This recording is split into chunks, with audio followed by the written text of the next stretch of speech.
Hey, so my name's Aaron. I'm going to be doing a short little video here for you on the general setup and maintenance and care of a ball python. We'll start out with the vivarium itself. It was built, actually custom built, with wood that I bought from Home Base and just had them cut it for me and did a little bit of work myself, drilled some holes and put some vents in, and this is what you get. The actual vivarium is 3 foot long by 2 feet high by 18 inches deep. You'll see I've got a vent on the top, on the hot side, and a vent on the bottom on the cold side. And there's 6 holes there for each of the vents, nice big holes. And this is just basic thermogenics. You want to put your vent on the cold side on the bottom, and your vent on the hot side on the top. And what that does is it pulls in the cold air from here, heats the air up out here, and takes it out this top vent. So you get all the nasty, stale, hot air out the top. It's just basic thermogenics that helps to create a nice little current in the tank. So as far as some of the hides go, and actually some of the ornamentation, I've got the hot side hide here. That's the Exoterra large hide. That's just your basic one-of-the-mill. You can buy it at any store. As far as the substrate goes, I've got the Reptibark, and underneath that hide I actually have a heat mat.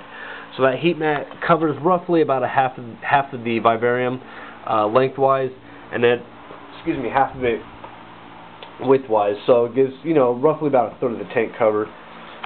And as you can see right above that, I've got the heat lamp, which is a 100-watt heat lamp. Puts out plenty of heat for the tank. The actual tricky part is getting the thermostats to read right, which I'm still kind of playing with, as you can see, because I've got 80 degrees here on the hot side and 79 on the cold side. So it should actually be around 80 to 85 ambient temperature, and you want your hot side, obviously it's going to be a little bit hotter. So we got the water bowl here, which she also is big enough for her to climb inside. She's only a year old, not very big, but she can actually get inside of that and soak if she needs to, or drink, as I hear they like to do. We've got a climbing branch here. Not real super important for ball pythons to have areas to climb, but I think it gives them a little bit of exercise, and they, like any snake, they do like to climb around a little bit. You can see back there I've got a middle hide. It's just a half a log, and that's put kind of in there nice and secure. The only thing is, with all the hides, you want to make sure you can actually access your snake, because that is the pain in the butt, is to actually get them out of any hide that you put them in, which is an issue I'm running into that I'll show you here in a second. This is the cold side hide. Once again, it's a Exoterra large. It's just the same as this one right here, just different color. And on that we have the reptile mat, which is basically just like AstroTurf carpet substance. Gives her a little bit of different feel from the Reptibark versus that, a little bit smoother. Actually, underneath there, I'm not sure if you can really make it out, there's actually a little area under there she can get under. Nice and dark, secluded, gives her a place to hide if she needs to. Now, the issue I'm having, and I know that she's in there because I haven't even looked, but I know 100% that is where the python is, because she seems to love to cram herself into the smallest hide I have. But this is the only hide that has any kind of moisture in it. And I put sphagnum moss in there, obviously for its reason is that it doesn't mold. Obviously with heat and moisture usually tends to come mold, but not with sphagnum moss. So I like to keep that in there. As you can see, she's pretty well packed in there.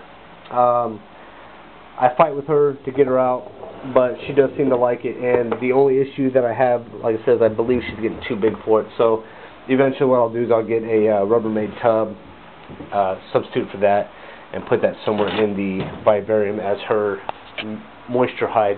It's very important for them to have an area they can get into and out of for moisture whenever they want. Now, the ambient humidity in the tank should be around 60%. Obviously this tank is falling a bit dry because it's sitting at about 46% right now, which is bad, so I have to get my spray bottle out here. The other essential tools, you need to have lots of thermometers. I got a thermometer on the cold side. This is actually a thermometer slash hydrometer.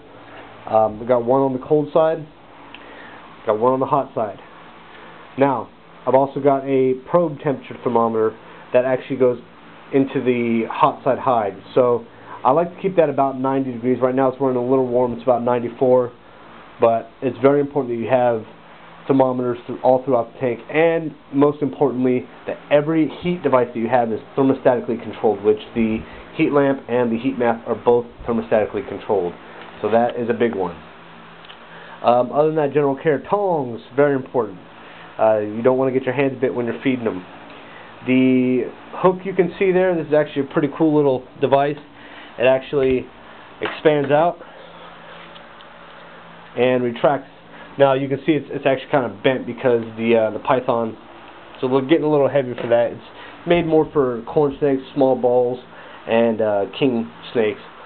But I'll get another one. You can get those from basically any pet store. Up here we have the feeding and bath tanks, the scale, and the alcohol rub, which is important to make sure you don't get alcohol or salmonella poisoning from the snake, which I've had a friend that had that, not pretty. The green tank I use to feed. It's very important for the snake not to confuse a handling event with a feeding event. You don't want your snakes to get snippy every time you get in there, so I never ever feed them in the tank. Always feed them, well, you really can't get live food here in England, but I think I would choose frozen food anyways. For diary purposes or for care maintenance, I developed a little spreadsheet here. You can use Excel, make something similar. Just basically got the name, when I acquired it, and then just some general notes. You know, I take every time I feed, I take a temperature of the tank just to see if there's any correlation there between a hotter temperature and a better feed.